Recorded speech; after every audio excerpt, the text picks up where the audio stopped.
Flagstaff, Arizona. Don't forget Winona, Kingman, Barstow, San Bernardino. I did that for my grandkid. He loves that song. Yes, I'm in Flagstaff, Arizona now, and want to talk about my journey. When I start off a workshop, a seminar, some coaching, I'll give my credibility. I'll give my stats of what I was. Maybe I was a 15-year executive at PepsiCo, 4 years at Nike, and then started my own business in 2001. And this is what people ask me most about. This is what they're most fascinated and want to know. How did I retire at age 45, 20 years ago in 2001?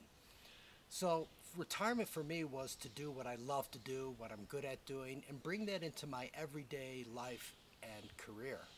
So what I'd like to share with you today is my journey. My journey, part one.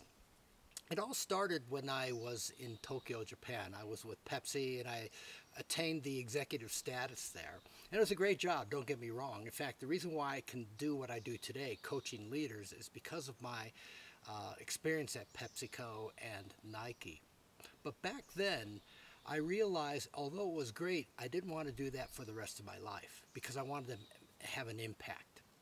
And so I started off by putting together a 10-year plan about, okay, I'm going to retire in 10 years. And the first thing I did was look at it financially, figuring out how much money that I would need to make, what I would need to save, invest, get a return to be able to have a certain net worth for when I retired in 2001, 10 years later.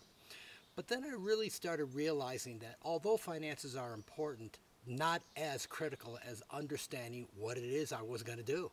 Because I wanted to have an impact, I needed to figure out the who, what, where, when of that.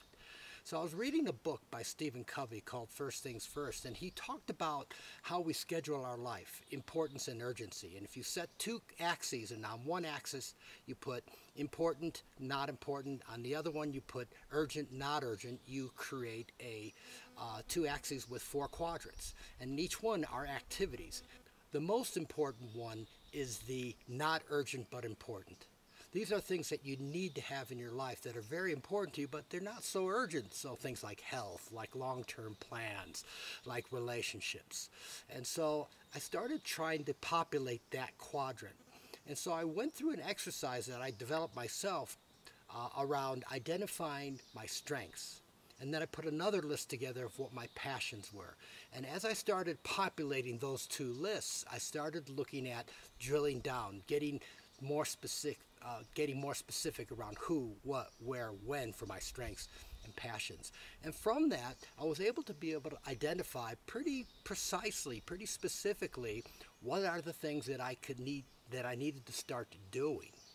So over time, I started pushing out the things that I wasn't good at, the things I didn't enjoy, and little by little started pulling in activities and things that I love to do, things that I'm good at. And over time, this push out, pull in really started turning into significance, into tipping points.